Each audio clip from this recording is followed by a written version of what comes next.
Hello friends, welcome back to my channel. তো বন্ধুরা, finally আমরা আজকে কথা বলবো নারীর চরিত্র বেজায় জটিল ছবিটা নিয়ে। অঙ্কুশ হাজরার নতুন ছবি, একটা কমেডি ছবি, যেটা 9 জানুয়ারি মুক্তি পেয়েছে। আমার আজকে দেখা হয়েছে, আজকে সোমবারের ইভিনিং শো দেখে এসেছি, জাস্ট দেখে এলাম আর কি। তো যাই হোক, কেমন লাগলো ওভারঅল এই ছবিটা? দেখো, প্রথমত একটা কথা বলি, একদমই বাস্তব কথা, সেটা হচ্ছে যে এই মুহূর্তে এটা আমরা দেখতে পাচ্ছি যে অঙ্কুশ হাজরাকে নিয়ে বা অঙ্কুশ হাজরার প্রতি দর্শকদের মধ্যে কিন্তু একটা নেগেটিভ থট রয়েছে বা একটা নেগেটিভ চিন্তা ভাবনা চলছে তাদের মধ্যে। সেটা হচ্ছে যে অঙ্কুশ হাজরা এখন ভালো কাজ আনছে না বা এখন ভালো কাজ সে করছে না।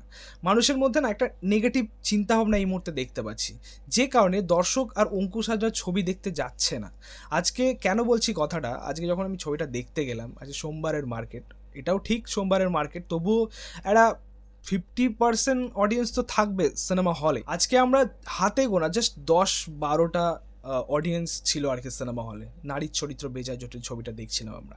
তো এটা খুবই কম অডিয়েন্স, হ্যাঁ। এবং সব থেকে বড় কথা, রবিবার শনিবারের বাজারেও কিন্তু এরকমই কম ছিল। এবং আমি যে সিনেমা হলে গেছি সেখানে একটা মাত্র শোজ দেওয়া হয়েছে ছবিটাকে। প্রথমত এটাও একটা ক্রাইসিস বলতে পারো, মানে এই সময় দাঁড়িয়ে শুধু জিতদেবকেই বাহবা দিলে হবে না, মানে বাকিদেরকেও সুযোগ করে দিতে হবে, ঠিক আছে। তো যাই হোক, সেটাও একটা প্রাইম টাইমই বটে, 3টে 3:30 শো ছিল, বাট তবু অডিয়েন্স কিন্তু টানতে পারিনি এই ছবিটা। অ্যাকচুয়ালি এটা কেন হলো সম্ভব, এটা কেন সম্ভব হলো, সেটা হচ্ছে যে দর্শকদের এই নেগেটিভ চিন্তাভাবনার কারণেই দর্শকরা এটাই ভেবে বসে আছে যে অঙ্কুশ এখন আর ভালো কাজ আনছে না, আর এটাই তাদের মধ্যে কাজ করছে। এখন আমার যেটা মনে হয় যে অঙ্কুশ হাজরাকে এইরকম কাজ র্যান্ডমলি করে যাওয়া উচিত, ঠিক আছে। মানে আপকামিং তার যাই প্রজেক্ট আসুক না কেন, সেটা খুবই স্ট্রং একটা স্ক্রিপ্টের উপরে বেস্ট হওয়া উচিত। তবেই হয়তো অঙ্কুশ হাজরা পারবে সেই অডিয়েন্সটাকে ক্যাটার করতে, যেরকম জিদ্দা করে রেখেছে, যেরকম দেবদা করে রেখেছে। মানে এটাকে তাকে মানে করে যেতে হবে, তাহলেই হয়তো তার সেই পুরনো এরাটা ফিরে আসবে। একটা সময় অঙ্কুশ হাজরার ছবি কিন্তু চলতো, অডিয়েন্স কিন্তু এটাই মনে করতো যে জিৎ দেবের পরে হয়তো অঙ্কুশ আরেকজন সুপারস্টার, বা তার মধ্যে সেই যোগ্যতাটা ছিল। বাট এখন সত্যি বলতে অঙ্কুশ হাজরা মির্জা কাজ করছে, মির্জার মতো প্রজেক্ট করছে ঠিকই, বাট সেই লেভেলের কাজ কিন্তু সে আনতে পারছে না, ঠিক আছে। বা জিৎ দেবের মতো সেই জায়গাটা ম্যাচ করতে পারছে না। অ্যাকচুয়ালি সব থেকে বড় কথা হচ্ছে যে এখন বাংলা ছবির যা মার্কেট, যা কম্পিটিশন আমরা দেখতে পাচ্ছি, সেখানে কিন্তু লড়াই করাটা খুব টাফ। মানে যার যত হাইপ বেশি, যার যত নাম বেশি, তাকেই বেশি সোর্স দেওয়া, তাকেই বেশি সিনেমা হল দেওয়া, এটাই তো আমরা দেখতে পাচ্ছি। বাট এই লড়াইটাকে যদি কন্টিনিউ করতে পারে অঙ্কুশ হাজরার মতো অভিনেতারা বা অন্যান্য অভিনেতারা যদি কন্টিনিউ লড়াইটা করতে পারে, তাহলে আমার মনে হয় যে তারা সেই অডিয়েন্সটাকে আনতে পারবে, বা তাদের নিজস্ব যে অডিয়েন্স তাদেরকে আবার সিনেমা হলে আনতে পারবে। তো এটাই বলবো যে আমাদের বা দর্শকদের এই নেগেটিভ থট বা এই নেগেটিভ চিন্তাভাবনার দরুন অঙ্কুশ হাজরা যেন মানে ডিমোটিভেট না হয়। মানে এই ভিডিওটা তোমরা শেয়ার করো, কারণ আমি চাই যে অঙ্কুশ হাজরা আরও ভালো কাজ করুক, ঠিক আছে। মানে অ্যাকচুয়ালি ছবিটা যারা দেখেছে, এই নারীর চরিত্র বেজায় জটিল ছবিটা যারা দেখেছে, তারা ভালোই কিন্তু বলছে। আমরা প্রত্যেকেই চাই যে অঙ্কুশ হাজরা ঘুরে দাঁড়াক। সব থেকে বড় কথা হচ্ছে যে আমরা প্রত্যেক সময় এটাই বলি যে জিৎ দেবের পরে কে হিরো আসবে, কোন নতুন হিরো আসবে, বা কে নেক্সট সুপারস্টার হবে, কে আগামী বাংলা সিনেমা ইন্ডাস্ট্রির প্রজন্মকে এগিয়ে নিয়ে যাবে, এটা আমরা প্রত্যেকবারই বলে থাকি। বাট এটা আমাদেরকে ভাবতে হবে যে হ্যাঁ, আমাদের ইন্ডাস্ট্রিতেই এমন কিছু হিরোরা আছে যারা নেক্সট সুপারস্টার হওয়ার যোগ্যতা রাখে, যেমন অঙ্কুশ হাজরা তার মধ্যে একজন। তো আমাদেরকে তাকে সাপোর্টটা করা উচিত, তার পাশে দাঁড়ানোটা উচিত। এইভাবে যদি আমরা তার ছবি এসছে, সেই ছবিটাকে যদি সাপোর্ট না করি, এইভাবে যদি আমরা ইগনোর করি যে অঙ্কুশ হাজরা আর ভালো কাজ করছে না বা সেরকম কাজ আনছে না, তো এইভাবে সত্যি বলতে একজন হিরো কখনোই মানে ঘুরে দাঁড়াতে পারে না, ঠিক আছে। তো সেই ক্ষমতাটা জোগানোর জন্য আমাদেরকে এগিয়ে আসতে হবে, মানে আমরা অডিয়েন্স হিসেবে হয়তো এটাই পারি। আরেকটা কথা বলি, আমাদের ইন্ডাস্ট্রিতে অঙ্কুশ হাজরা এমন একজন হিরো, সে কিন্তু প্রত্যেক সময় সকলের পাশেই থাকতে চেষ্টা করে, ঠিক আছে। যখনই জিতের ছবি আসে, যখনই দেবের ছবি আসে, যখনই অন্য কারোর ছবি আসে, সে কিন্তু টুইট করে বা পোস্ট করে বা সোশ্যাল মিডিয়াতে লেখালেখি করে ছবিগুলো নিয়ে, ঠিক আছে। এটা আমরা বারবারই দেখেছি, মানে বলতে গেলে একটা বড় মন রয়েছে তার মধ্যে। তো এমন একজন মানুষকে কেন সাপোর্ট করছি না আমরা, ঠিক আছে। আজকে 3-4 দিন হয়ে গেল ছবিটার, বাট সিরিয়াসলি বলছি, এটা দেখে খুবই খারাপ লাগছে, ঠিক আছে। মানে জিৎ দেবের প্রভাব তো একটা আছেই, বাট কেন আমরা অঙ্কুশকে সাপোর্ট করছি না, কেন তার সিনেমা দেখতে যাচ্ছি না?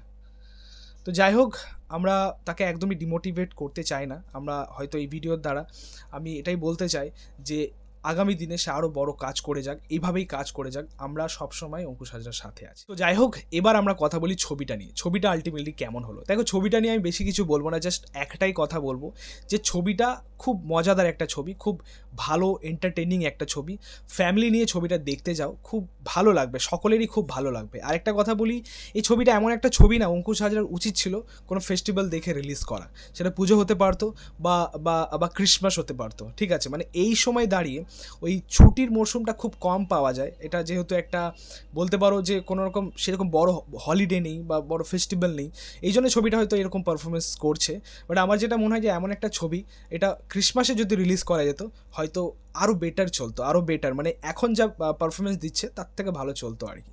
তো যাই হোক, এখন রিলিজ করলেও আমি বলবো যে ছবিটা তোমরা সকলে যাও, দেখো, ভালো লাগবে, ঠিক আছে? মানে অনেক দিন পর এরকম একটা কমেডি ছবি আমরা পেয়েছি। এই ছবির টিজার, ট্রেলার, আমি গান, প্রত্যেকটা জিনিসই রিভিউ করেছি, আমার কিন্তু সব কিছুই বেশ ভালোই লেগেছিলো। এবং প্রথমত অঙ্কুশ হাজরার যে পারফরমেন্স হয়েছে ছবির মধ্যে, সেটা অবশ্যই দেখার মতো, ঠিক আছে? মানে আমরা এটা প্রত্যেকবারই বলি যে তার কমিক টাইমিং কিন্তু খুব ভালো। প্রত্যেকটা জায়গায় এই ছবির মধ্যে অঙ্কুশ হাজরা কিন্তু তার 100% দিয়েছে, এবং ওই জায়গায় যে হিউমার বলো বা যে কমেডি বলো, খুব ভালো ওয়ার্ক করেছে। আমরা কিন্তু এখানে তাকে প্রশংসা করবই, খুব ভালো কাজ করেছে। মানে এখানে বাড়ি জাড়ি বলছি না, আপনারা জাস্ট ছবিটা দেখলেই বুঝতে পারবে যে অঙ্কুশ হাজরা কী লেভেলের কাজ করেছে। এছাড়াও আরও অনেকেই রয়েছেন এই ছবির মধ্যে, সোহাগ সেন, সোহিনী সেনগুপ্ত, এছাড়াও অনেক সাপোর্টিং ক্যারেক্টার, প্রত্যেকের কাজই কিন্তু খুব ভালো ছিল।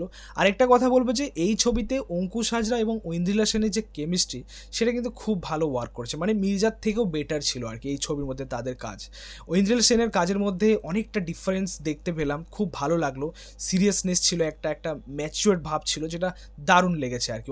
মানে ঐন্দ্রিলা সেনের ওভারঅল কাজ সকলেরই খুব ভালো হয়েছে এই ছবির মধ্যে। কিন্তু সত্যি বলতে আমার জন্য বেস্ট ছিল এই ছবির মধ্যে, সেটা হচ্ছে কমেডিগুলো, কমেডি পোর্শনগুলো। প্রত্যেকটা কমেডি সিন আমার কাছে খুব ভালো ওয়ার্ক করেছে, বেশ মজা দিয়েছে। কম অডিয়েন্স নিয়ে দেখলেও ছবিটা ওই কম অডিয়েন্সদের মধ্যেই কিন্তু হিউমারটা বেশ ভালো ওয়ার্ক করেছে, সকলে কিন্তু এনজয় করেছে ছবিটা দেখে। হ্যাঁ, সেখানে অঙ্কুশ হাজরা, কালী ঠাকুর এবং ভোলে বাবার সঙ্গে কথোপকথন, সেটাও বেশ ভালো গেছে। অঙ্কুশ হাজরার যে শখ খাওয়ার দৃশ্যটা, সেটাও খুব ভালো ওয়ার্ক করেছে। বা অঙ্কুশ হাজরা এবং ঠাকুমার সাথে যে কথোপকথন, সেটাও বেশ ভালো গেছে। একদম ক্লাইম্যাক্সে ইন্ডে একটা পোর্শন ছিল, কিস নিয়ে একটা অঙ্কুশ হাজরা এবং ঐন্দ্রিলার মধ্যে একটা সিন ছিল, সেটাও বেশ ভালো। এবং আরও একটা কথা বলি, এই গোটা ছবিটাকে ন্যারেট করেছে আমাদের বুম্বাদা, প্রসেনজিৎ চ্যাটার্জি। তো তার ভয়েসে কিন্তু বেশ ভালোই লাগছিল, বেশ মজাদার একটা ভাব নিয়ে তিনি গল্পটাকে ন্যারেট করেছে ওভারঅল। তো যাই হোক, একটা ক্রেডিট তার জন্য, বেশ ভালো গল্পটা বলেছে আর কি আমাদের বুম্বাদা। আরেকটা বিষয় মোস্ট ইম্পর্টেন্ট, সেটা হচ্ছে এই ছবির রান টাইমটা কিন্তু একদম প্রপার ছিল, টেনে টুনে অযথা বাড়ানো হয়নি। জাস্ট ছবির মধ্যে যা যা ছিল জাস্ট পারফেক্ট ছিল, সব কটা বিষয় কিন্তু ওয়ার্ক করেছে। মানে দর্শক এঙ্গেজ থাকবে, বোর ফিলটা আসবে না। এছাড়া এই ছবির মধ্যে আমরা 4টে টোটাল গান পাচ্ছি। একটা গান একদম শেষে আসছে, শোনো গো দক্ষিণা হাওয়া। তার আগে 3টে গান আমরা পেয়ে যাচ্ছি। ফার্স্ট হাফে একটা গান পাচ্ছি, কাটা ফুটেছে, এবং প্রত্যেকটা গানের ইউজ কিন্তু খুব ভালো হয়েছে, ভালো প্লেসমেন্ট হয়েছে, ঠিক আছে? তার মধ্যে ডান্ডা ডুডুং ডুডুং রয়েছে 2.0 ভার্সনটা, সেটাও খুব ভালো লেগেছে। পাশাপাশি একটা রবীন্দ্রসঙ্গীতও কিন্তু ইউজ করেছে ছবির মধ্যে। এই ছবির মধ্যে চমক ছিল সেটা হচ্ছে, মানে গানের দিক থেকে, সেটা হচ্ছে নারীর চরিত্র বেজায় জটিলের টাইটেল ট্র্যাকটা, সেটা বেশ ভালো লেগেছে আমার। দুর্নিবার গেয়েছে খুব সম্ভবত গানটা, বেশ ভালো ওয়ার্ক। এছাড়াও ডান্ডা ডুডুং ডুডুংয়ের গানের কিছু পোর্শন কিছু সিনের সাথে ইউজ করা হয়েছে, সেটাও বেশ ভালো লাগছিল, সেটাও বেশ মজাদার ছিল আর কি। সো ওভারঅল মিউজিক্যাল পার্ট কিন্তু বেশ ভালোই গেছে ছবির মধ্যে। কিন্তু এই ছবিতে একটাই নেগেটিভ পয়েন্ট রয়েছে আমার দিক থেকে, যেটা আমার জন্য একদমই ওয়ার্ক করেনি।